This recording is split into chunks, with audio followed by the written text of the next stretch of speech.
नमो लोये सर्वसिद्धाणं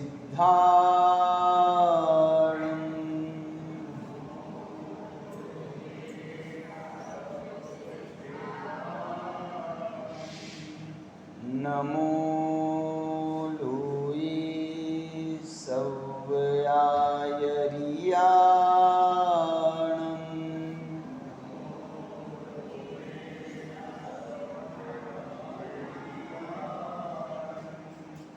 नमो लोये सर्ववज्झायाणं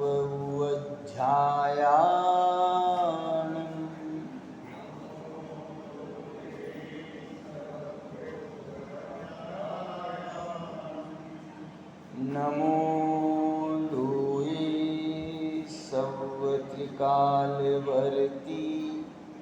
साहूणम्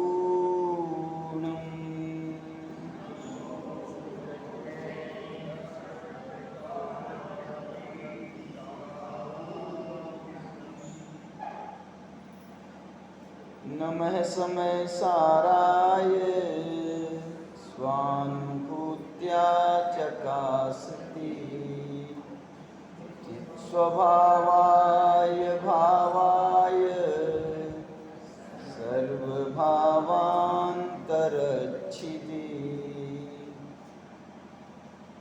वन्दितु सर्वसिद्धे ध्रुवमचलमणोवमं गतिं पत्ते वोच्छामि समय पाहुड नमो सुध केवली भणिदम्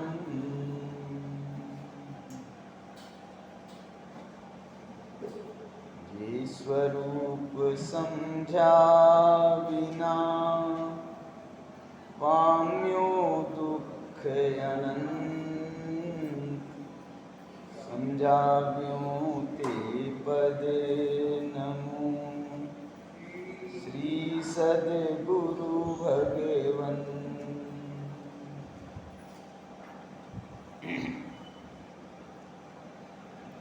समयसार परमागम शास्त्र है।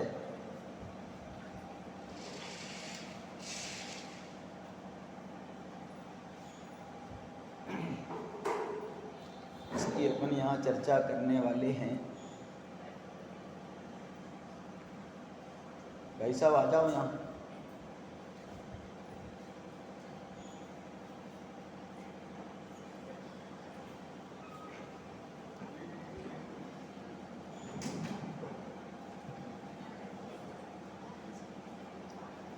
आचार्य कुंद भगवान ने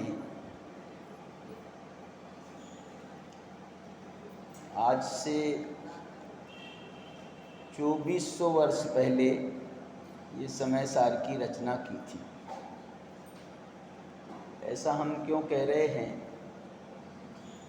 सामान्य से तो यही माना जाता है कि आचार्य कुंद भगवान ने 2000 साल पहले समय सार की रचना की थी। लेकिन अभी कुछ शोध हुई है, ऐसा कहें हम, उससे ये निष्कर्ष निकल रहा है। और ये निष्कर्ष अभी तक क्यों नहीं निकला मुझे ये समझ में नहीं आया है। अष्टपाहुड़ होगा ना भाई सब, अष्टपाहुड़ देव नहीं। आचार्य कुंद भगवान ने स्वयं बोध पाहुड़ अष्टपाहुड़ में जो बोध पाहुड़ नाम का ग्रंथ लिखा है, उस बोध पाहुड़ की अंतिम 2 गाथाएं हैं, 61 और 62।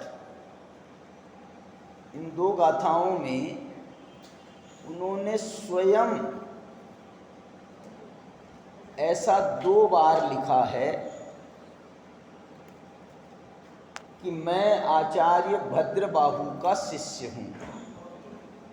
उन्होंने 2 बार स्वयं लिखा है ये कि मैं आचार्य भद्रबाहु का शिष्य हूँ।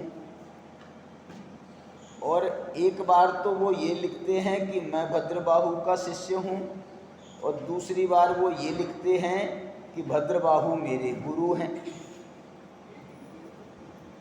अब इसके बाद में क्या रह जाता है मुझे ये समझ में नहीं आ रहा है कि आचार्य कुंद भगवान जब स्वयं लिख रहे हैं तो हमको कुंद पर स्वयं भरोसा नहीं है क्या कि कुंद जो कह रहे हैं वो कुंद का कहना जो है नहीं, हम और विचार करेंगे इस पर कि उनने वो जो है ना भद्रबाहु के शिष्य हैं या नहीं है। माने हम जो है ना अभी कुंद खुद कह रहे हैं और हम कुंदाचार्य की जय लगा रहे हैं, वो कुंदाचार्य की इतनी महिमा गान कर रहे हैं, उनका तीसरे नंबर पर स्थान उनको दिया जा रहा है। मैं तो ये भी कहना चाहता हूँ, ये जो तीसरे नंबर पर स्थान दिया गया है इसके पीछे इससे भी ये सिद्ध होता है कि वो 2400 साल पहले, क्योंकि जो है श्वेतांबरों में जब ये बात ये मंगलाचरण का श्लोक बोला जाता है तो वो कहते हैं मंगलम भगवान वीरो मंगलम गौतमो गणी और मंगलम स्थूल भद्राद्या। तो ये स्थूल भद्र कौन थे और स्थूल भद्र का समय क्या है? स्थूल भद्र का स्पष्ट मान्यता है कि स्थूल भद्र भद्रबाहु के शिष्य थे। स्थूल भद्र जो थे वो भद्रबाहु के शिष्य थे और जब यहाँ पर 12 वर्ष का अकाल पड़ा था उत्तर भारत में तो वो जो है स्थूल भद्र यहाँ रह गए थे, उनके शिष्य थे और उन्होंने अपना एक ग्रुप बना लिया था और उन्होंने कहा कि हम नहीं जाएंगे, क्या ज़रूरत है जाने की, और ये तो जो है अखाड़ा छोड़ करके भागने वाली बात है, यहाँ अकाल पड़ रहा है। अभी तुमने देखो वो अविश्वास पैदा किया था उनने कि तुमने कह दिया साहब तुमको कैसे पता चला? बोले हमको निमित्त ज्ञान से पता चला, भद्रबाहु ने कहा। तो बोले तुम्हारे निमित्त ज्ञान पर हम कैसे भरोसा करें? मतलब यहाँ से अविश्वास की जो है वो रेखा प्रारंभ हुई थी और उन्होंने जो है अपने पक्ष में बहुत बड़ा एक ग्रुप भी तैयार किया और लगभग 12,724 उस समय भद्रबाहु का जो संघ था वो 2400 साधुओं का संघ था। कितने साधुओं का? 2400 साधुओं के अखंड वो जो हैं वो थे आचार्य, 2400 साधुओं के एक छत्र आचार्य थे और वो उसका बंटवारा हुआ और भद्रबाहु जो हैं 12,000 साधुओं को या कहीं पर 16,000 का भी कथन आता है तो मतलब कुल 28,000 हो जाएंगे फिर। तो वो 16,000 साधु 12,000 साधुओं को लेकर के वो यहाँ दक्षिण आ गए और 12,000 साधु यहाँ रह गए थे उत्तर भारत में। 28,000 की चर्चा आती है ना, हाँ, तो वो उस हिसाब से वो 16,000 यहाँ आ गए थे, 12,000 यहाँ रह गए। उसके जो आचार्य या उस समय जो छत्र छाया मिली थी वो स्थूल भद्र की छत्र छाया उनको मिली थी, इसलिए वो 12,000 साधुओं ने बाद में उसी का रूपांतरण श्वेतांबर मत में हुआ, तो इसलिए उन्होंने अपना आचार्य और अपना सिरमौर उन्होंने भद्रबाहु को स्थूल भद्र को बनाया। उस समय की घटना कुछ ऐसी भी घटी है कि आचार्य जब भद्रबाहु यहाँ से गए हैं तो उनके साथ में सम्राट चंद्रगुप्त भी उनसे दीक्षा लेकर के वो यहाँ से उनके साथ गए हैं। सम्राट चंद्रगुप्त भी गए, लेकिन चंद्रगुप्त की उम्र भी हो गई थी, भद्रबाहु की भी उम्र हो गई थी, लेकिन भद्रबाहु को तो अपने शासन में इसमें जो है सारा तीनों अपनी जो हैं गर्मी सर्दी वर्षा सबको सहने की उनको आदत थी, लेकिन चंद्रगुप्त तो सम्राट थे, उनको उसकी आदत नहीं थी। इसलिए उनका जो ऐसा हुआ कि वो चलते पैदल चलना पड़ा, नंगे पांव चलना पड़ा, तो जो है उनकी जो है तबीयत वहाँ जाते जाते उनकी तबीयत नरम हुई और इनका जो डेरा डला था वो डला था गोमटेश्वर बाहुबली में। गोमटेश्वर बाहुबली में जो है 2 पर्वत हैं, आपको मालूम है, एक इधर जहाँ बाहुबली विराजमान है वो विंध्यगिरी पर्वत कहलाता है और दूसरा एक सामने जो पर्वत है वो चंद्रगिरी पर्वत है। ये घटना कब की है मालूम? ये घटना तब की है जब विंध्यगिरी पर बाहुबली भगवान विराजमान नहीं हुए थे, क्योंकि बाहुबली भगवान जो विराजमान हुए हैं वो तो अभी 1000 साल पहले विराजमान हुए। अपन ने उसकी सहस्राब्दी मनाई ना, अभी पिछले 12 बरस की जो मनाते हैं उसका 1000 वर्ष पूरे हुए थे, सहस्राब्दी मनाई अपन ने उनकी। और ये जो इस बाहुबली भगवान की प्रतिष्ठा हुई थी वो हुई थी नेमिचंद्र सिद्धांत चक्रवर्ती के द्वारा। कौन नेमिचंद्र सिद्धांत चक्रवर्ती? जो गोमट सार जीव कांड और कर्म कांड के रचयिता हैं, वो नेमिचंद्र सिद्धांत चक्रवर्ती के द्वारा उसकी रचना हुई, उसकी प्रतिष्ठा हुई थी। तो इस कारण से जो है, और नेमिचंद्र सिद्धांत चक्रवर्ती का जो समय है वो 1000 वर्ष का है लगभग गोमट सार का। वो क्या हुआ, गोमट सार की रचना कैसे हुई थी, वो सब मैं घटना में नहीं जा रहा। आपको ये बताना चाह रहा हूँ मैं कि ये तो 14 वर्ष ये 1000 वर्ष पहले की बात है भगवान बाहुबली विराजमान होने की।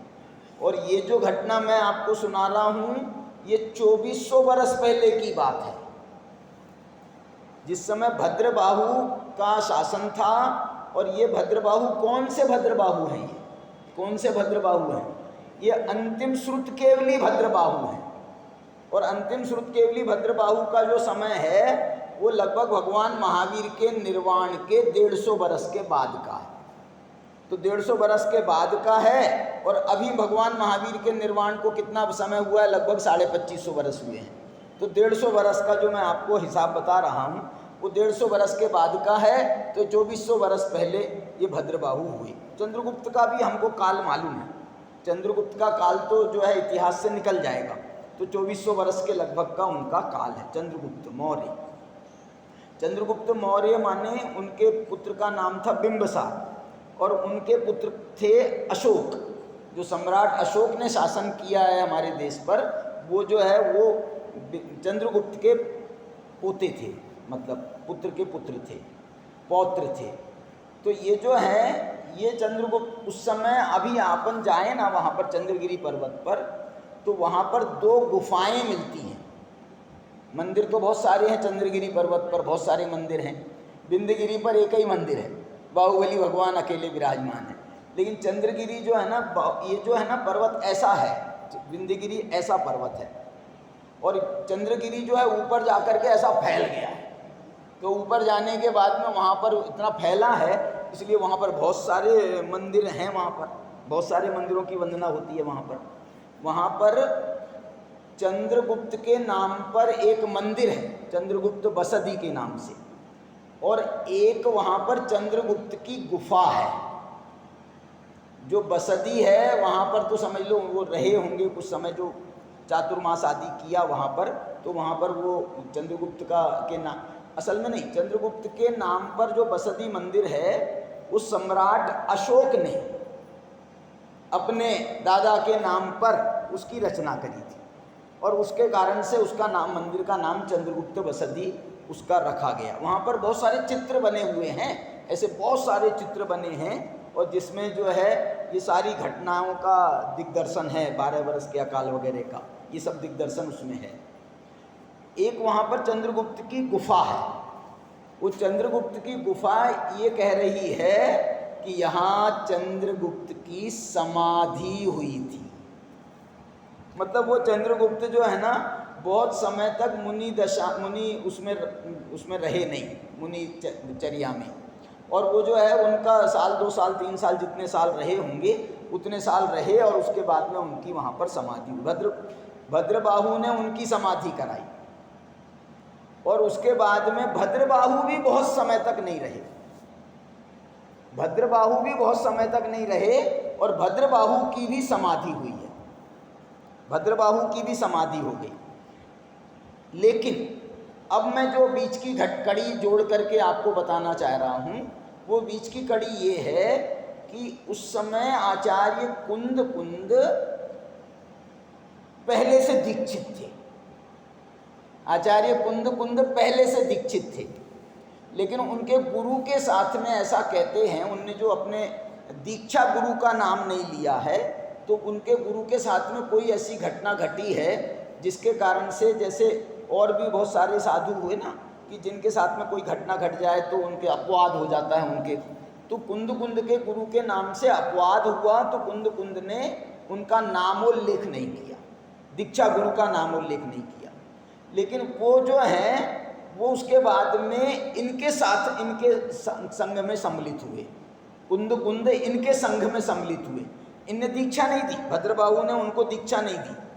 इसीलिए इस गाथा में कुंद कुंद आचार्य ने भद्रबाहु का जो उल्लेख किया है, गुरु के नाम से उल्लेख तो किया है, लेकिन गुरु के साथ में उन्होंने उन्हें गमक गुरु कहा है। क्या कहा? चश्मा दो ना मेरे को भाई साहब, आपका चश्मा दो।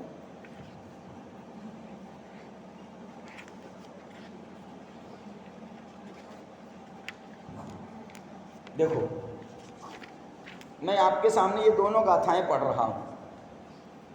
61 नंबर की गाथा बोध पाहुड़ की और 62 नंबर की गाथा। सद्वियारो हुओ भाषा सुत्ते सुजम जिणे कहियम, सोतः कहियम नायम, सीसेनय भद्रबाहुस। इसमें आचार्य कुंद भगवान ने एक उस बात का भी उन्होंने परिचय दिया है कि ये जिनवाणी कैसे लिखी गई। ये जिनवाणी जो है ना, ये बोध पाहुड़ में, यहाँ पर वो कुंदाचार्य इस बात का संकेत कर रहे हैं कि ये जिनवाणी कैसे लिखी गई। तो वो ये कह रहे हैं सद्य वियारो हुओ, शब्द का वियारो माने विकार हुआ। क्या शब्द का विकार हुआ? वो शब्द का विकार हुआ जो बाद में भाषा सुत्तेषु जम जिणे कहियम, उस शब्द के विकार को उसके बाद में भाषा सूत्रों में निबद्ध करके जिनेंद्र भगवान ने जिन्हें कहियम, जिनेंद्र ने कहा, जिनने कहा है। क्या मतलब हुआ? अब इसको बताओ आप, इसका क्या मतलब है? क्या बोल रहा हूं मैं? शब्द वियारो हुओ, शब्द का विकार हुआ, और वो शब्द का विकार जो है वो भाषा सूत्रों में निबद्ध हुआ। जम जिने कहियम, जो जिनेंद्र भगवान ने कहा है, सो तम कहियम नायम। तो कुंदाचार्य कहते हैं उसे मैं कहता हूँ। कैसे कहता हूँ? नायम, नायम माने ज्ञातम, जान करके मैं उसे कहता हूँ। कौन तुम हो भाई साहब? भाई सॉरी भाई साहब कह रहा हूँ मैं। आप कौन हैं? मैं हूँ सीसेनय भद्रबाहुस, मैं भद्रबाहु का शिष्य हूँ। अब उल्टा चलो, मैं भद्रबाहु का शिष्य, मैंने उसे कहा है जान करके, अच्छी तरह से जान करके, समझ करके उसे मैंने कहा है। किसे कहा है? जो भाषा सूत्रों में निबद्ध है। भाषा सूत्रों में निबद्ध कहाँ से हुआ है? सद्य वियारो हुओ। बताओ क्या समझ में आया आपकी? बताओ क्या समझ में आया? हैं? सद्य वियारो हुओ, इसका मतलब क्या हुआ? इसका मतलब है दिव्य ध्वनि खिरी। सद्य वियारो हुओ, दिव्य ध्वनि खिरी। लेकिन भगवान की दिव्य ध्वनि थी वो अनक्षरी थी, वो ओंकार ध्वनि थी। इसलिए उसको जम जिणे कहियम, जो श्रुतकेवली भगवंतों ने उसे भाषा सूत्रों में निबद्ध किया। दिव्य ध्वनि को जो केवली भगवान के माध्यम से खिरी, और श्रुतकेवली भगवान ने जिसे भाषा सूत्रों में निबद्ध किया। अब भाषा सूत्रों में निबद्ध किया वो किसने किया? श्रुतकेवलियों ने किया। और ये किस श्रुतकेवली की चर्चा चल रही है यहाँ पर? यहाँ पंचम श्रुतकेवली जो है वो भद्रबाहु की बात चल रही है। तो कुंदाचार्य कह रहे हैं मैंने भाषा सूत्रों में निबद्ध नहीं किया, मैंने भाषा सूत्रों में नहीं निबद्ध किया। मैंने क्या किया? सोतः कहियम नायम, मैंने उसे जान करके मैंने ये लिखा है। मैं कौन हूँ? मैं कौन हूँ? सीसेनय भद्रबाहुस। देखो एक बात और बताता हूँ आपको, ऐतिहासिक दृष्टि से एक बात ऐसी है कि जो भद्रबाहु है ना, भद्रबाहु नाम के बहुत सारे आचार्य हुए। भद्रबाहु नाम के बहुत सारे आचार्य हुए। भद्रबाहु का अर्थ, सामान्य अर्थ तो ये होता है, भद्र हैं जिनकी बाहु हैं भद्र माने निर्मल हैं, उज्ज्वल हैं, वो उसका नाम है भद्रबाहु। तो ये जो भद्रबाहु हैं, इसे नाम के बहुत सारे आचार्य हुए। और ये सबसे पहले तो ये भद्रबाहु श्रुतकेवली हुए, पहले तो वो हुए, उसके बाद में बहुत सारे हुए हैं। आज से 2000 साल पहले भी एक भद्रबाहु हुए, और भी इसके बाद भी भद्रबाहुओं की श्रृंखला है। इसी प्रकार से जो अभी शोध कह रही है कि आचार्य कुंद नाम के भी बहुत सारे आचार्य हुए। मुझे एक बात बताओ कि आज मैं वर्तमान के यदि हम मुनियों संघों को और मुनियों को देखें ना, तो इसमें भी कुंद नाम के मुनि बैठे हैं। अभी भी कुंद नाम के कोई कुंद सागर हैं, तो कोई कुंद नाम के मुनि अभी हुए हैं या हैं, मतलब मैंने नाम सुना है कि कुंद नाम के मुनि हुए, अभी कभी। तो ये कहना चाह रहा हूँ, परंपरा में अब कुंद तो इतना बड़ा नाम हो गया, इतना बड़ा नाम हुआ।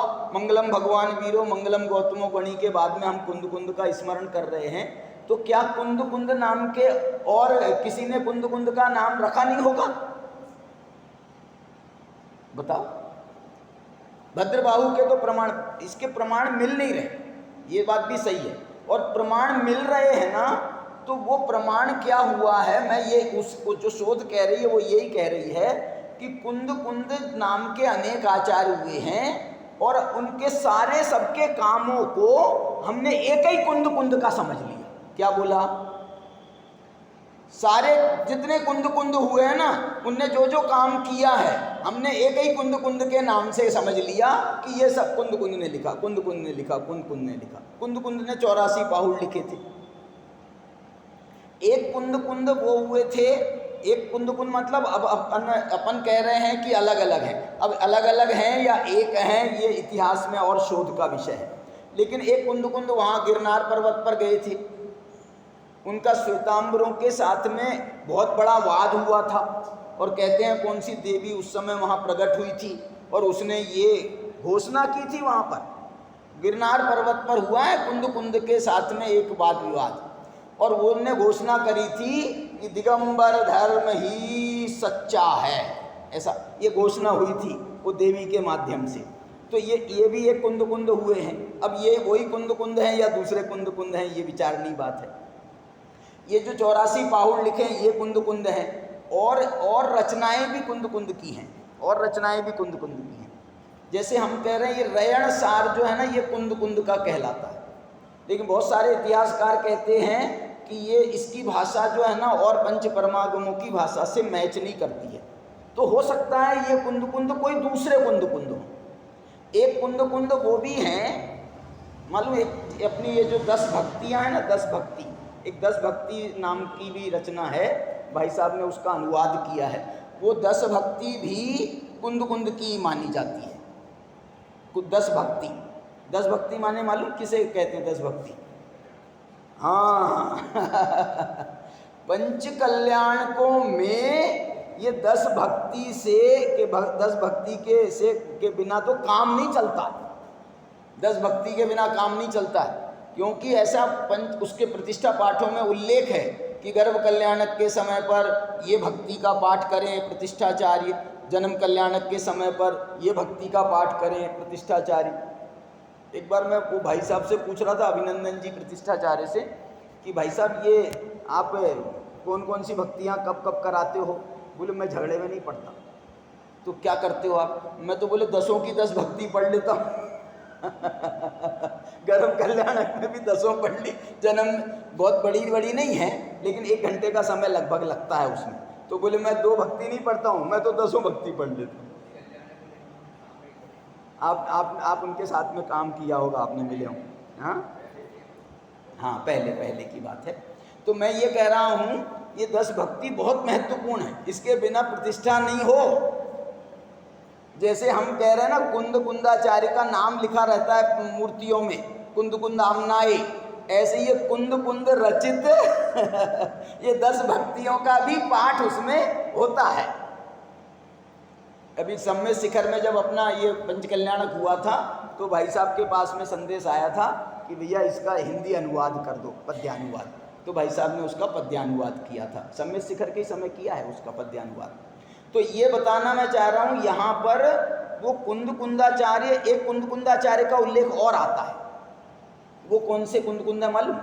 एक कुंद कुंदाचार्य का उल्लेख आता है कि जिन्होंने षटखंडागम पर परिकर्म नाम की एक टीका लिखी, परिकर्म नाम की एक टीका लिखी। और वो भी टीका के बारे में उल्लेख यहाँ भी ऐसा भी मिलता है कि षटखंड में से 3 खंड पर ही उनने वो टीका लिखी थी, उसके आगे वो टीका नहीं लिखी गई। अपने पास में वो परिकर्म नाम की टीका भी नहीं मिलती है, लेकिन धवला टीका में वो परिकर्म टीका के कुछ उल्लेख मिलते हैं। तदुक्तम पडिकम में तदुक्तम पडिकम में, ऐसा परिकर्म में कहा है, तो इस प्रकार से उसमें उल्लेख मिलता है। तो ऐसा उसमें भी ये भी उल्लेख नहीं मिल रहा है कि कुंद कुंदाचार्य कृत परिक्रम में कहा है, लेकिन इतिहासकार मानते हैं कि ये परिकर्म कुंद कुंदाचार्य ने टीका लिखी थी।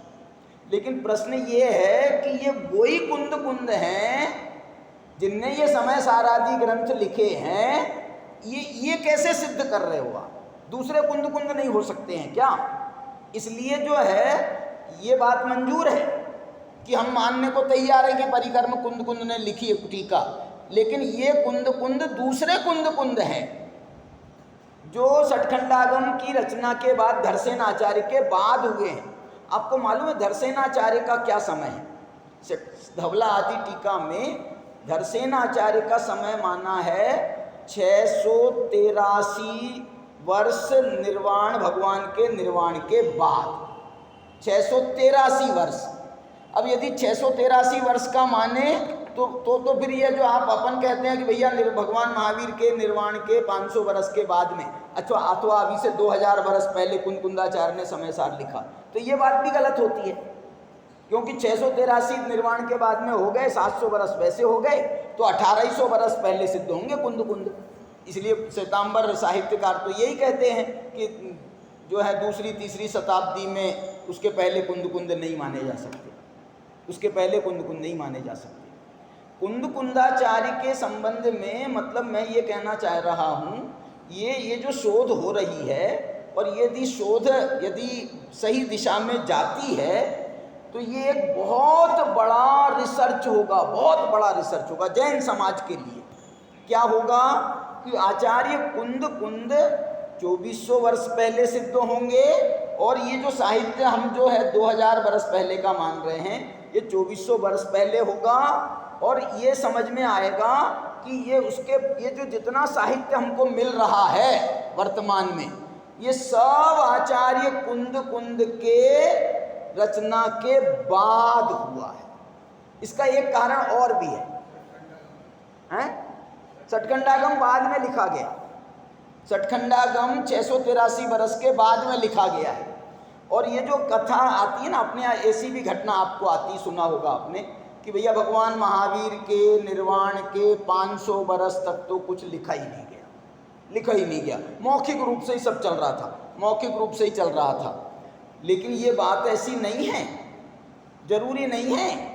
500 वर्ष की जो बात है वो इसलिए सही मानी जा सकती है कि ये धवला में इस प्रकार के प्रमाण हैं कि 500 वर्ष तक के नहीं लिखा गया, माने 500 वर्ष तक के ये जो सूत्र द्वादशांग है, वो द्वादशांग की प्रॉपर जो है, जिसके पास में जो अंगों का, सूत्रों का, पूर्वों का ज्ञान था, वो लिखा नहीं गया, ये बात सही है।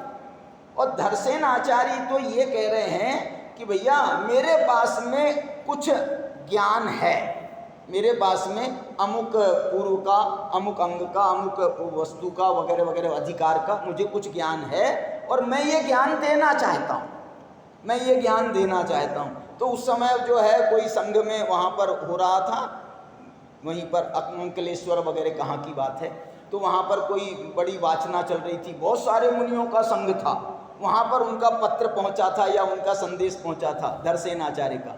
तो उनने 2 मुनिराज भेजे थे, भूतबली पुष्पदंत। तो उसके भूतबली पुष्पदंत ने जो रचना करी है वो उनको जो आया था विकल्प धरसेन आचार्य को, उसकी रचना हुई है 500 वर्ष के बाद में। लेकिन मैं ये कहना चाह रहा हूँ, कुंदकुंदाचार्य ने जो अध्यात्म परोसा है, वो अध्यात्म ये आज से 2000 वर्ष पहले का नहीं है, बल्कि सबसे पहले आचार्य कुंद मालूम, आचार्य कुंद किसी भाषा में लिख रहे हैं? आचार्य कुंद ऐसी भाषा में लिख रहे हैं, समय सार का मंगलाचरण सुनो। समय सार का मंगलाचरण क्या है? वंदितु सर्व सिद्धि ध्रुवमचल मनोवमं गदिं पत्ते वोच्छामि समय पाहुड़ मिनमो सुध केवली भणिदम। देखो अब इससे मिलान करो कि वहाँ भी कह रहे हैं कुंदकुंदाचार्य कि मिणमो सुध केवली भणिदम, मैं श्रुत केवलियों के द्वारा कहा हुआ कहूँगा, श्रुत केवलियों के द्वारा कहा हुआ कहूँगा।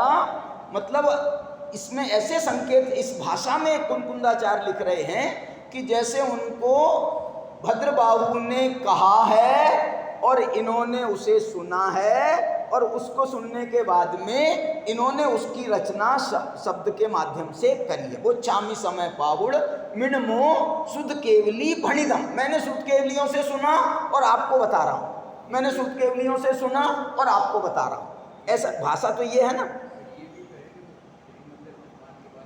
सुनो, वो दूसरी बात है, वो दूसरी बात है। वो बात गुरुदेव ऐसा उसको समझा, गुरुदेव ऐसा समझाते थे उसको कि क्या कहते थे मालूम? गुरुदेव ऐसा कहते थे कि वहाँ सिमंदर भगवान के पास गए थे कुंदकुंदाचार्य संवत 49 में, ऐसा गुरुदेव कहते थे। तो जो है संवत 49 में गए थे तो वहाँ पर उन्होंने भगवान की दिव्य ध्वनि सुनी थी। अब उसके बाद में गुरुदेव ये बात और जोड़ते थे कि श्रुत केवलियों से उन्होंने चर्चा की थी, और श्रुत केवलियों से क्योंकि उनको ये अर्थ से युक्ति मिलानी थी। कौन से अर्थ से?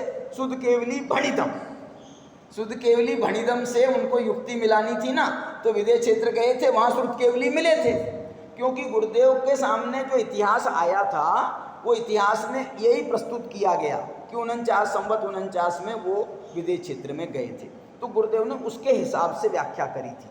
लेकिन मैं जो आपको व्याख्या बता रहा हूँ इसमें ये आप ये गाथा कुंद की सुनो ना कि भद्रबाहु मैं शीशेन य भद्रबाहुस् और शुद्ध केवली भद्रबाहु। अब इसके बाद की जो गाथा है 62 नंबर की, वो और स्पष्ट कह रही है। क्या कह रही है? देखो 62 नंबर की गाथा, बारस अंग वियाणम। वो ये कह रहे हैं कि मेरे जो गुरु भद्रबाहु हैं वो कौन से भद्रबाहु हैं? तो कह रहे हैं बारस अंग वियाणम, जो 12 अंगों के ज्ञाता हैं। और सुनो, 14 पूर्वंग व्यूल वित्थरणम, और 14 पूर्वों से जिन्होंने अपना द्वादशांग का विस्तार किया है। 12 अंगों के जो वियाणम माने ज्ञाता हैं और 14 पूर्वों के विपुल विस्तार को जो धारण किए हुए हैं। सुयनानी भद्रबाहु, वो है श्रुत ज्ञानी भद्रबाहु। कौन है भाई तुम्हारे? कौन है? बोले गमय गुरु भयवो जयऊ, वो मेरे गमक गुरु हैं। आपको मैंने पहले बताया कि दीक्षा गुरु नहीं है, दीक्षा गुरु नहीं है। क्या गुरु हैं? गमय गुरु। गमय गुरु का अर्थ होता है गमक गुरु। गमक गुरु का अर्थ होता है बोधक गुरु। गमक माने बोध कराने वाला, गमक माने ज्ञान कराने वाला। तो मुझे ये जो अध्यात्म कुंदकुंदाचार्य की बात इसलिए बहुत मार्मिक हो जाती है। कुंदकुंदाचार्य कह रहे हैं कि मेरे को द्वादशांग के पाठी, 14 पूर्वों के धारी, ऐसे जो भद्रबाहु हैं उन्होंने ये अध्यात्म का रहस्य बताया है। ये जो अध्यात्म का रहस्य है ना, जो हमको छठी गाथा में मिलता है, 7वीं गाथा में मिलता है, 14वीं गाथा में मिलता है, 15वीं गाथा में जो मिलता है अध्यात्म का, न विहोदी अपमत्तो न पमत्तो जान बोध जो भावो एवं भणंति शुद्धम नादो जो सो दुसो चेव। देखो, मैं आपको ये कहता हूँ, आज हम शास्त्र की सभाओं में ये सब जो जितना भी अध्यात्म का व्याख्यान करते हैं, ये कहाँ किस आधार पर करते हैं? कि पूज्य गुरुदेव श्री के माध्यम से हमने उनको सुना है। ये अभय जी बैठे हैं, हम बैठे हैं, हम लोगों ने गुरुदेव को तो साक्षात सुना है, साक्षात। आपने भी सुना होगा, तुमने सुना गुरुदेव को डायरेक्ट? अरे वाह! तो गुरुदेव जो है ना, 3 साल हम लोगों ने, सन 77 से 80 तक 4 साल। ये अभय जी तो और पहले पहुंच गए थे, कब 70 में? लो, अरे बाप रे, 12 साल इन्होंने सुना। तो जो है ना, ये आप जब ये कुछ कहते हैं तो ये कहते हैं कि साहब हमने तो गुरुदेव के मुंह से साक्षात सुना है।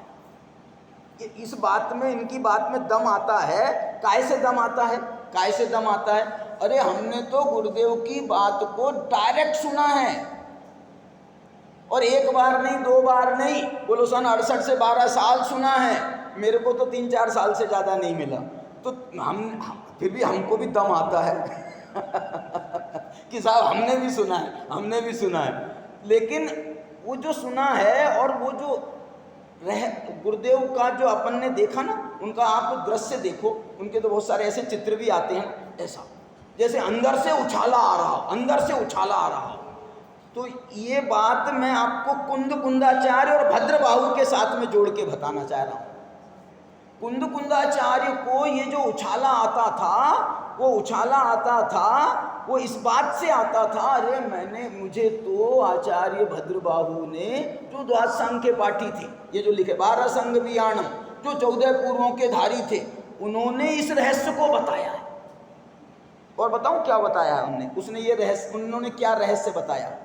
उन्होंने ये रहस्य ऐसे बताया कि सुनो कुंद कुंद, ये भद्रबाहु की तरफ से मैं कह रहा हूं, सुनो कुंद कुंद, यदि द्वादशांग का कोई कुछ सार है, क्या द्वादशांग का यदि कुछ सार है तो अपनी शुद्धात्मा को जानना है। बाकी द्वादशांग है, भगवान की वाणी खिरी है और उसमें सारा सब कुछ आया है, और वो सब उसको सूत्रबद्ध हमने कर दिया है। भाषा सुप्तेषु जम जिणे कहियम, भाषा सूत्रों में उन्होंने निबद्ध कर दिया है, ये बात सही है। लेकिन यदि कुछ सार की बात है, कुछ सार की बात है, तो वो सार की बात ये है कि तुम अपनी शुद्धात्मा को जानो। ये तुम कहाँ से निकाल रहे अपनी तरफ से? आप उन्होंने तो कहा कि मेरे गुरु, उन्होंने मेरे को बताया इतना, मैं निकाल रहा हूँ समय सार में से, कि समय सार को वो कह रहे हैं कि बोच्छामि समय पाहुड़ मिणमो शुद्ध केवली भणितम, मैं श्रुत केवलियों के द्वारा कहा हुआ कह रहा हूँ। और दूसरी बात कहता हूँ, फिर इसके बाद में उन्होंने श्रुत केवली की व्याख्या, क्या बोल रहा हूँ, श्रुत केवली की व्याख्या स्वयं आचार्य कुंद कुंद देव ने इस समय सार की 9वीं 10वीं गाथा में करी। कि श्रुत केवली किसे कहते हैं बताओ, किसे कहते हैं श्रुत केवली? तो वो कह रहे हैं, श्रुत केवली कहते हैं, जो ही सुदेन ही गच्छति अपाणमिनं तु केवलम शुद्धम तम शुद्ध केवली मिसिनो, तम शुद्ध केवली मिसिनो भणंति लोयपदीवयरा। 9वीं 10वीं गाथा देखो इसकी, क्या कह रहे हैं श्रुत केवली? वो देखो, उनने द्वादशांका की रचना करी श्रुत केवली भद्रबाहु ने, और वो भद्रबाहु से उनने पूछा कि साहब आप तो हमको ये बताओ कि ये श्रुत केवली माने क्या होता है, आप तो बताओ हमारे को। कुंद कुंदाचार्य कह रहे हैं, मैं अपनी तरफ से कुछ बात नहीं कह रहा हूँ, मुझे तो जो भद्रबाहु श्रुत केवली ने बताया है उसे मैं कहूँगा। गोच्छामि समय पाहुड़ मिणमो श्रुत केवली भणितम, जो श्रुत केवलियों ने कहा है। तो ये श्रुत केवली की व्याख्या भी कुंदकुंदाचार्य ने भद्रबाहु श्रुत केवली से पूछी थी कि हे भद्रबाहु, हे प्रभु, आप बताओ श्रुत केवली किसे कहते हैं, श्रुत केवली किसे कहते हैं। तो वो ये कह रहे हैं, जो ही सुदेन ही गच्छति अप्पाणम, जो श्रुत के द्वारा अपनी आत्मा को जानता है। जो ही सुदेन ही गच्छति, माने जो श्रुत के द्वारा अहि गच्छति, माने जानता है। किसको जानता है? अप्पाणम। और कैसी आत्मा को जानता है? अप्पाण मिनम तु केवलम शुद्धम, जो केवल शुद्ध अपनी आत्मा को जानता है, तम शुद्ध केवलिम, उसे श्रुत केवली कहते हैं। और ऐसा श्रुत केवली से पूछा कुंदकुंदाचार्य ने। तो कुंदकुंदाचार्य श्रुत भद्रबाहु कह रहे हैं, ऐसा मैं नहीं कह रहा कि श्रुत केवली की ये व्याख्या है। तो फिर तुमको किसने बताई? मिशिनो भणंती लोयप्प दीवयारा, जो लोक के प्रकाशक हैं, तीर्थंकर परमात्मा हैं, उन्होंने भणंती, वो कह रहे हैं हमको उनने बताई। देखो यहाँ पर कोई अपने ऊपर नहीं ले रहा। तुमको किसने बताई? बोले पंडित जी ने बताई। पंडित जी को किसने बताई? बोले गुरुदेव श्री ने बताई। गुरुदेव श्री को किसने बताई? बोले गुरुदेव श्री को कुंदकुंदाचार्य ने बताई। कुंदकुंदाचार्य को किसने बताई? बोले भद्रबाहु ने बताई। भद्रबाहु को किसने बताई? तो भद्रबाहु बोल रहे हमको तो उनने बताई। इसीनो भणंती लोयप्प दीवयारा, ये इसीनो माने ऋषिगण। और ये ऋषि शब्द किसके लिए आया है? ये ऋषि शब्द किसके लिए आया है? ये ऋषि शब्द आया है सर्वज्ञ परमात्मा के। क्यों? क्योंकि वो ऋषि, कौन से ऋषि? लोयप्प दीवयारा, जो सर्वलोक के प्रकाशक हैं। फिर कुंदकुंदाचार्य ने उनको क्रॉस किया। किनको? भद्रबाहु को। क्या क्रॉस किया? बोले साहब, हमने तो श्रुत केवली की व्याख्या ये सुनी है कि जो संपूर्ण द्वादशांग को जानता है वो श्रुत केवली है। तो कुंदकुंदाचार्य ने जो 10वीं गाथा में उन्होंने इस बात को फिर और स्पष्ट किया। क्या किया 10वीं गाथा में? बोलना। 10वीं गाथा, हाँ, सुदनाणम, हाँ, जो सुदनाणम सव्वम जानति सुद केवलिम तमाहुजिना। अब वो कह रहे हैं, कुंदकुंदाचार्य ने कहा साहब हमने तो ऐसा सुना है। तो भद्रबाहु स्वामी समझा रहे हैं, कह रहे हैं कि जो सुदनाणम सव्वम जानति तम सुद केवलिम तमाहुजिना। वो कह रहे हैं कि ये बात भी सही है, मना नहीं है इस बात की। ये बात, जो श्रुत के द्वारा अपनी आत्मा को जानता है वो श्रुत केवली है, ये निश्चय से श्रुत केवली है। और जो संपूर्ण श्रुत ज्ञान को जानता है वो श्रुत केवली है। ये व्याख्या क्या है? ये व्याख्या व्यवहारने से है। तमाहुजिना, वो ये कह रहे हैं हाँ, व्यवहार ऐसा ही है, व्यवहार तो ऐसे ही है, व्यवहार से ऐसा भी कहते हैं, व्यवहार से कहते हैं, लेकिन निश्चय से, व्यवहार से ऐसा कहते हैं, इससे इनकार नहीं है कि जो संपूर्ण श्रुत को जानता है। लेकिन निश्चय से श्रुत केवली कौन है? तो कुंदकुंदाचार्य को ये भद्रबाहु आचार्य ने बताया था, जो ही सुदेन ही गच्छति अप्पाण मिनम तु केवलम शुद्धम तम शुद्ध केवली मिसिनो भणंति लोयप्प दीवयरा। जो सुदनाणम सव्वम जानति शुद्ध केवलिम तमाहुजिना। ऐसा इसमें जो है ना, ऐसा भाव व्यक्त कर रहे हैं कुंदकुंदाचार्य कि निश्चय से श्रुत केवली तो वो है, और जो सारे श्रुत ज्ञान को जानता है उसको भी श्रुत केवली कहा है, उसको भी श्रुत केवली कहा है। मतलब आप समझना बात को, माने मुख्य बात तो वो है, और ये जो है व्यवहार से उसको भी श्रुत केवली कहा है। किसको कहा है? जो सारे श्रुत ज्ञान को जानता है। अरे सारे श्रुत ज्ञान से किसको जानता है? सारे श्रुत ज्ञान के द्वारा किसको जानता है? बोले जो अपनी आत्मा को जानता, केवलम शुद्धम, जो केवल अपनी शुद्ध आत्मा को जानता है वो श्रुत केवली है। ये निश्चय से श्रुत केवली की बात है। समझा दिया ना, कह दिया ना। सुनो, ज़्यादा लंबा ना, नहीं ज़्यादा, अभी स्वाध्याय चल रहा है, लंबा मत। मैं जितना बता रहा हूँ उतना सुनो, और जितना मैंने आपकी बात का जवाब दे दिया उतना सुनो। ज़्यादा लंबाने में फायदा नहीं है ना। गए कि नहीं गए, बोल तो रहा हूँ मैं गए, लेकिन गए इससे ये सिद्ध नहीं हो रहा है, इससे ये सिद्ध भद्रबाहु के शिष्य हैं, इससे इनकार करना है क्या? फिर बात खत्म हो गई, वो बात भी हो गई, ये बात भी हो गई। मैं ये कह रहा हूँ आपको, भद्र हैं नहीं, कब गए? जब कुंद थे तब गए। 2400 साल, मेरे बोला 2400 साल पहले जाने में क्या दिक्कत है? बस कोई दिक्कत नहीं है। जब थे तब गए, और उसकी पूरी घटना है। अभी मैं आपके पास में कितना समय है? समय तो हो गया। मैं ये कह रहा हूँ ये पूरी घटना है, और इस घटना का उल्लेख एक एम.बी. पाटिल हुए हैं।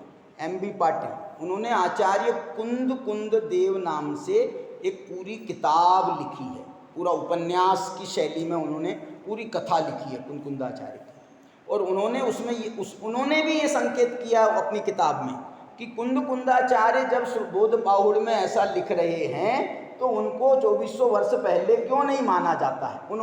उन्होंने वैसे कथा में ये 2000 साल पहले वाली भी बात को कहा है, और उन्होंने ये संकेत किया है भैया ऐसा जब कुंदाचार्य लिख रहे हैं तो ऐसा हमको मानना चाहिए। फिर दूसरी बात, और मेरा तर्क क्या है मालूम? मेरा तर्क तो सीधा सीधा है। मेरा तर्क ये है कि कुंदाचार्य जब हमारे सर माथे हैं तो हमको कुंदाचार्य के वचन को प्रमाण मानना चाहिए कि नहीं मानना चाहिए? और कुंदाचार्य खुद कह रहे हैं कि मेरे गुरु वो हैं और मैं उनका शिष्य हूं, और उसके बाद हम कहें नहीं साहब इसमें तो 400 साल का अंतर है। इसमें 400 साल का अंतर है कि वो 400 साल पहले गुरु हुए थे और 400 साल बाद में शिष्य हुए। ये क्या बात हो गई? इसलिए जो है ये बात बहुत महत्वपूर्ण हो रही है, ये बहुत महत्वपूर्ण हो रही है।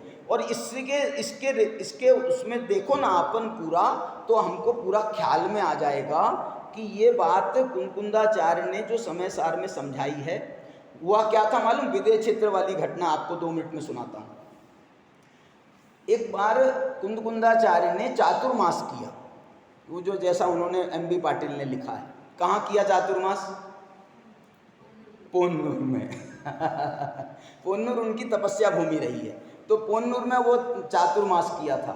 और ऐसा वो लिख रहे हैं कि उस चातुर्मास में कुंदाचार्य थोड़ा बहुत आहार आदि के लिए गुफा से बाहर निकलते थे, और उसके बाद में चातुर्मास भर वो उसी गुफा में रहे। और ये गुफा कहाँ है मालूम? पोन्नूर में आप ऊपर जाओ मंदिर में, तो उस मंदिर के जस्ट पीछे एक छोटी सी गुफा बनी हुई है। इतनी छोटी है, बहुत बड़ी गुफा नहीं है, एक आदमी बैठने लायक गुफा है वो। लेकिन वहाँ कुंदाचार्य ने तपस्या की, और वो तपस्या के फलस्वरूप क्या हुआ वो बताना है। उस तपस्या के फलस्वरूप ये हुआ कि उनके परिणाम इतने विशुद्ध हुए कि उस विशुद्धि के बल से उनको आकाशगामिनी विद्या सिद्ध हुई। आकाशगामिनी विद्या सिद्ध हुई, और ये आकाशगामिनी विद्या सिद्ध तो हो गई, लेकिन उनको पता नहीं। जैसे विष्णु कुमार को पता नहीं था ना ऐसे कुंदाचार्य को पता नहीं कि हमको आकाशगामिनी विद्या सिद्ध हो गई है। और जब वो आकाशगामिनी विद्या के बारे में क्या हुआ, फिर ये उनको कैसे पता चला? उनको ऐसे पता चला कि जिस समय ये चातुर्मास यहाँ कर रहे थे और जिस समय ये बात माने उनको आकाशगामिनी विद्या सिद्ध हुई थी, उसी समय पर विदेह क्षेत्र में सिमंदर भगवान के समोसरण में ये कुंदाचार्य के पूर्व भाव के 2 मित्र थे जो मुनि अवस्था में थे, और वहाँ पर उनको कुछ अपने मित्र की याद आई होगी या क्या हुआ होगा। उनने सिमंदर भगवान से पूछा, तो सिमंदर भगवान ने कहा कि जो तुम्हारे वो मित्र हैं वो अभी वहाँ कोन्नूर में, भरत क्षेत्र में, कोन्नूर में विराजमान हैं और वहाँ पर ऐसा है, और उनको आकाशगामिनी विद्या सिद्धि उनको पता नहीं है, ऐसा जो कुछ भी उन्होंने बताया। तो इनको जो है बहुत उनके पूर्व जन्म के मित्र थे, तो उसके अनुराग वश, और वो भी मुनि अवस्था में है, हम भी मुनि अवस्था में, उस अनुराग वश ये वहाँ से चल करके आए, वहाँ से चल करके आए, ये भी आकाशगामिनी विद्या से चल करके आए। तो वो जो दो मुनिराज वहाँ से चल करके आए, अब यहाँ पर चातुर्मास पूरा हुआ था, चातुर्मास पूरा हुआ था, जो घटना उन्होंने लिखी है। और चातुर्मास पूरा होने के बाद में गुफा के बाहर आए हैं कुंदकुंदाचार्य, और वहाँ पर बाहर बहुत बड़ी चट्टान है, वहाँ पर बैठे हैं, वहाँ पर बैठे हैं। और वो जो राजा था ना उस समय वहाँ का, उस क्षेत्र का जो राजा था, वो 10 बार कुंदकुंदाचार्य के दर्शन करने को आया, उसके दर्शन नहीं हुए उसको। क्यों? ये महाराज गुफा में अपना तपस्या में लीन है, इनको दर्शन नहीं हुए। तो उसको बड़ा जो है ना, उसका भावों में बहुत उद्वेग पैदा हो रहा था कि मेरे को दर्शन नहीं हो रहा, मुझे दर्शन नहीं हो रहा, मुझे और जब जो है इस पता चला कि कुंदकुंदाचार्य गुफा के बाहर आ गए हैं, तो वो अपने सदल बल वो आया, और यहाँ आने के बाद में उसने कुंदकुंदाचार्य को देखा है और उनको प्रणाम किया, और क्या कहा मालूम? क्या कहा? मुझे जैनेश्वरी दीक्षा प्रदान करो। वो राजा उस समय का, उसने उनसे दीक्षा मांगी और कुंदकुंदाचार्य से उनकी दीक्षा हुई। ये उनने घटना का उल्लेख किया, उनको कोई प्रमाण मिला।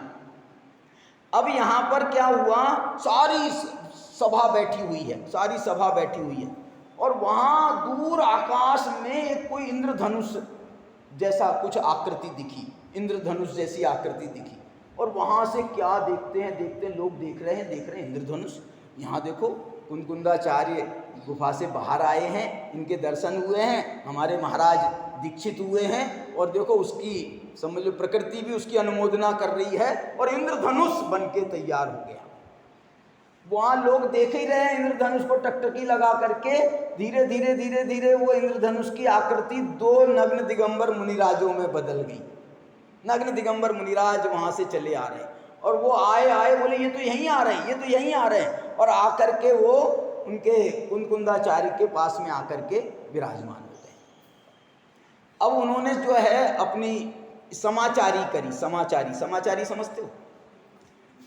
मुनि संघों में जो मुनियों की परस्पर जो वार्ता होती है ना, जब कोई मुनि दूसरे मुनि से मिलते हैं तो उसमें मिलने के बाद में उसको समाचारी कहा जाता है। मिलते हैं, कुछ पूछते हैं, हालचाल सुख दुख है जैसे अपन बोलते हैं, तो वैसा वो पूछते हैं। उनने उनसे पूछा कहाँ से आ रहे हो? बोले हम विदेश क्षेत्र से आ रहे हैं। ओहो, विदेश क्षेत्र से सिमंदर भगवान के पास से आ रहे हो? हाँ। तो यहाँ कैसे आ गए? बोले ऐसी ऐसी वहाँ चर्चा चल रही थी तो हम तुम्हारे से मिलने को आ गए। बोले मेरा भी बहुत मन है। किसने कहा ये? कुंदकुंदाचार्य ने कहा मेरा भी बहुत मन है कि सिमंदर भगवान के मुझे दर्शन हो जाए साक्षात। तो ऐसा जब उन्होंने कहा तो उनने कहा फिर चलो ना हमारे साथ में। बोले मैं कैसे चल सकता हूँ, मैं भरत क्षेत्र का प्राणी, और मैं वहाँ विदेश क्षेत्र में कैसे जा सकता हूँ? विदेश क्षेत्र यहाँ से कितनी दूर है। तो बोले नहीं तुम जा सकते हो। बोले मैं कैसे जा सकता हूँ? बोले तुम जा सकते हो। कैसे जाऊँगा? बोले तुम्हें आकाशगामिनी विद्या सिद्ध है, इसलिए हमारे साथ में चलो, हमारे साथ में चलो। तो उन्होंने साथ लिया कुंदकुंदाचार्य को, और दोनों वो मुनिराज। तो अब एक इंद्रधनुष फिर से बना। कैसे बना? अब ये तीनों मुनिराज जो हैं वो जा रहे हैं, लेकिन उसके पहले एक घटना और घटी। क्या घटना घटी? एक घटना ये घटी कि कुंदकुंदाचार्य जब यहाँ से जाने लगे तो हमने उनके पांव पकड़ लिए। हमने कहा हम आपको नहीं जाने देंगे, हम आपको नहीं जाने देंगे, हम आपको नहीं जाने देंगे। बोले साहब ऐसा क्या हो गया, क्यों नहीं? मैं जा रहा हूँ ना, जा करके आ जाऊँगा। बोले सब ऐसे ही बोल के जाते हैं आ जाऊँगा, लेकिन कोई आता नहीं है। बोले नहीं मैं जरूर आऊँगा। तो बोले 8 दिन के लिए जा रहा हूँ और आ जाऊँगा। वो तो घटना अपन सुनते हैं। 8 दिन के लिए गए थे, गुरुदेव भी बताते हैं कि वहाँ पर उन्होंने आहार जल ग्रहण नहीं किया, क्यों नहीं ग्रहण किया, तो वो सब यहाँ का दिन वहाँ का रात वो सब घटना बताते हैं। तो गुरुदेव वो जो हैं 8 दिन वहाँ गए और हमने जब उनके पाँव पकड़े ना, तो कुंद कुंदाचार्य ने हमको एक आश्वासन दिया था। क्या आश्वासन दिया था? कि हम यहाँ से जा रहे हैं और तुम जो है, आश्वासन देते ना, अपन बच्चों को आश्वासन देते हैं कि हम जा रहे हैं बेटा, लेकिन हम वहाँ से आएंगे ना तो तुम्हारे लिए बहुत सारी गिफ्ट लाएंगे। ऐसे ही कुंद कुंदाचार्य ने हमको आश्वासन दिया था कि हम वहाँ से जा रहे हैं और सिमंदर परमात्मा से जो है ना गिफ्ट लेकर के आएंगे तुम्हारे लिए। तो हमने इस लोभ में कुंद कुंदाचार्य को जाने दिया था। और कुंद कुंदाचार्य जब वहाँ से लौटकर आए थे तो कौन सी गिफ्ट लाए थे? कौन सी गिफ्ट लाए थे? कितनी गिफ्ट लाए थे? 84 पाहुड़ों की गिफ्ट लाए थे। ये 84 पाहुड़ों की गिफ्ट कहाँ से बन गई? सुनो, पाहुड़ शब्द का मतलब होता है, क्या होता है मतलब? भेंट। पाहुड़ शब्द का मतलब होता है भेंट। तो ये जो पाहुड़ है ना, ये समय पाहुड़, ये समय सार नाम की भेंट है कुंद कुंदाचार्य की हमारे को। और ये जो 84 पाहुड़ है उनने भेंट हमको दी थी।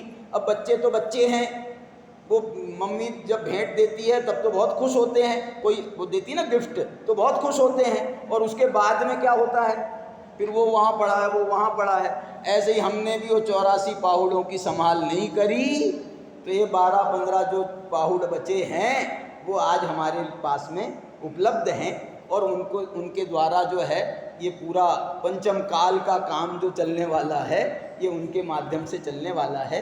और इसमें जो वो शुद्धात्मा का संदेश, अध्यात्म का संदेश जो आचार्य कुंद भगवान ने इसमें दिया है, वो हमारे लिए एक बहुत बड़ी अनोखी धरोहर है और हमारे आत्म कल्याण में परम निमित्त भूत होने वाली है। ऐसी ये धरोहर हम संभालें और इसके माध्यम से हम आत्मानुभूति को प्राप्त हों, इस पवित्र भावना से अभी की बात को पूरा करते हैं।